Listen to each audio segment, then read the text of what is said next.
Hello students, आज मैं अपने लेक्चर में बात करूंगा राजनीतिक दल के बारे में। जैसा कि आप जानते ही हो, शासन के विभिन्न स्वरूप होते हैं जिसमें हम राजतंत्र, सर्वसत्तावाद, लोकतंत्र, कुलीन तंत्र, गुटतंत्र, इस तरह से विभिन्न प्रकार के शासन व्यवस्थाओं के बारे में बात करते हैं। परंतु जब हम आधुनिक समय में बात करते हैं तो प्रजातंत्र सबसे अधिक लोकप्रिय है। यह प्रजातंत्र भी दो प्रकार का है, एक तो प्रत्यक्ष लोकतंत्र और दूसरा अप्रत्यक्ष लोकतंत्र।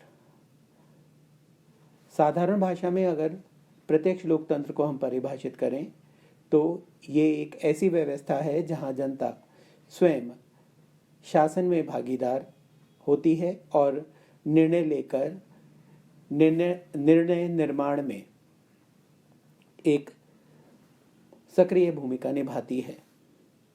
परंतु वर्तमान में बढ़ती हुई जनसंख्या के कारण और राष्ट्र की व्यापकता के कारण आज ज़्यादातर देशों में हम ये देखते हैं कि प्रत्यक्ष लोकतंत्र का स्थान अप्रत्यक्ष लोकतंत्र या जिसे हम प्रतिनिधात्मक लोकतंत्र कहते हैं, उसने अपना एक महत्वपूर्ण स्थान बना लिया है। प्रतिनिधात्मक लोकतंत्र एक ऐसी व्यवस्था है जिसमें जनता मतदान के द्वारा अपने प्रतिनिधियों का चुनाव करती है और ये प्रतिनिधि ही वास्तव में शासन के कार्य को संचालित करते हैं। प्रारंभ में इस तरह से प्रतिनिधात्मक शासन व्यवस्था में राजनीतिक दलों का कोई महत्व नहीं था, क्योंकि जो जनप्रतिनिधि थे वो अपने व्यक्तिगत चुनाव के द्वारा निर्वाचित होकर आते थे। परंतु जैसे जैसे लोकतंत्र का विकास होता गया, उसके साथ ही संपूर्ण प्रक्रिया को पूरा करने के लिए राजनीतिक दलों का प्रादुर्भाव हुआ, उत्पत्ति हुई और उनकी सक्रियता शासन के संचालन के लिए अनिवार्य होती चली गई। मैकाइवर अपनी पुस्तक द मॉडर्न स्टेट में कहता है कि राजनीतिक दलों के अभाव में किसी सिद्धांत या नीति का क्रमबद्ध विकास नहीं हो सकता, ना ही चुनावों की वैधानिक व्यवस्था हो सकती है। साथ ही राजनीतिक दलों के अभाव में ऐसी मान्य संस्थाओं की व्यवस्था भी कर पाना संभव नहीं होता जिसके द्वारा राजनीतिक शक्ति को स्थिर रखा जा सके।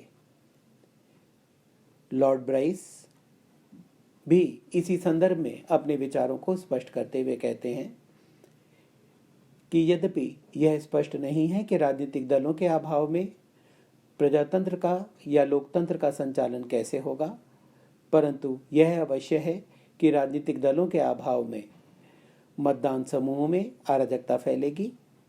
अतः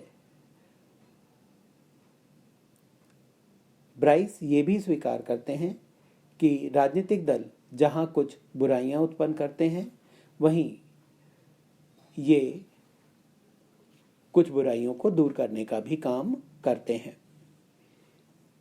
इस बात को स्पष्ट करने के लिए वो अमेरिका का उदाहरण लेते हुए हमें समझाते हैं कि हालांकि संविधान निर्माता अपने देश में किसी भी प्रकार के राजनीतिक दलों के अस्तित्व को स्वीकार नहीं करना चाहते थे, परंतु इस सब के बावजूद जैसे जैसे संविधान का विकास होता गया, उसके साथ ही राजनीतिक दल वहाँ की राज व्यवस्था की एक प्रमुख विशेषता बनते चले गए।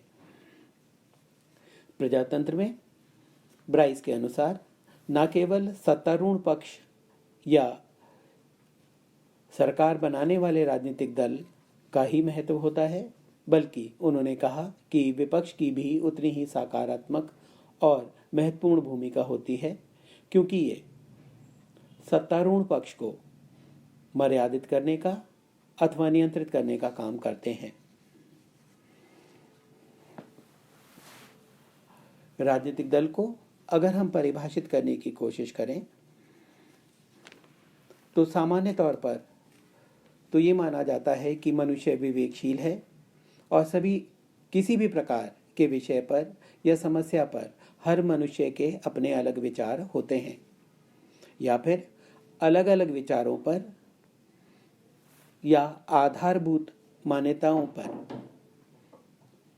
विभिन्न लोगों के बीच एक समानता देखी जा सकती है। अतः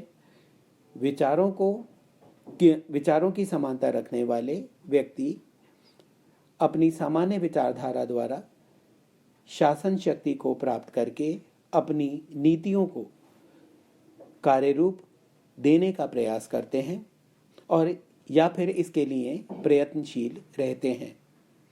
इसके लिए वो संगठन का निर्माण करते हैं और यही संगठन राजनीतिक दल के रूप में हमारे सामने आते हैं। राजनीतिक दल पर टिप्पणी करते हुए मुनरो ने कहा है कि स्वतंत्र राजनीतिक दल का शासन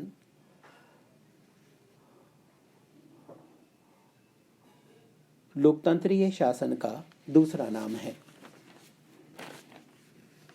इसी तरह एडमंड बर्क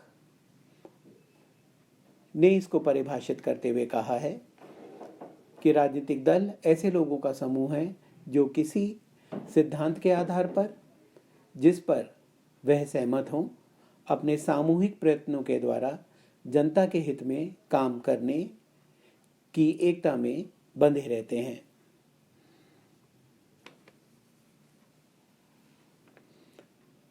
गेटिल की परिभाषा के अनुसार राजनीतिक दल संगठित नागरिकों का समूह है जो एक राजनीतिक इकाई के रूप में कार्य करता है। इनका मुख्य उद्देश्य अपने बहुमत बल के प्रयोग के द्वारा सरकार पर नियंत्रण रखना है और अपनी सामान्य नीतियों को कार्यरूप देना है। मैकाइवर के अनुसार राजनीतिक दल एक ऐसा समुदाय है जो किसी सिद्धांत के समर्थन में संगठित हुआ हो और जिसे वह वैधानिक साधनों से सरकार का आधार बनाने का काम करता है। उसके अनुसार राजनीतिक दल ऐसा संगठन है जिसके सदस्य अपने देश या समाज के व्यापक हितों को बढ़ावा देने के लिए निश्चित सिद्धांतों, नीतियों और कार्यक्रम का समर्थन चाहते हैं। इन्हें क्रियान्वित करने के उद्देश्य से वे राजनीतिक शक्ति को प्राप्त करना चाहते हैं और इसी के लिए वो चुनावी प्रक्रिया में भागीदारी करते हैं। इन परिभाषाओं के आधार पर राजनीतिक दलों की विशेषताओं के बारे में अथवा उनके आवश्यक तत्वों को अगर हम संक्षेपित करना चाहें तो वो निम्नानुसार हैं। पहला, राजनीतिक दल बहुत सारे लोगों का एक स्थायी संगठन है जिसमें आधारभूत समस्याओं पर समान विचार रखने वाले लोग पाए जाते हैं। संगठन की शक्ति इस बात पर निर्भर करती है कि शासन को प्राप्त करने पर यह अपनी नीतियों को कार्य रूप देने में किस हद तक सफल होते हैं या उस दिशा में कितना प्रयत्न करते हैं।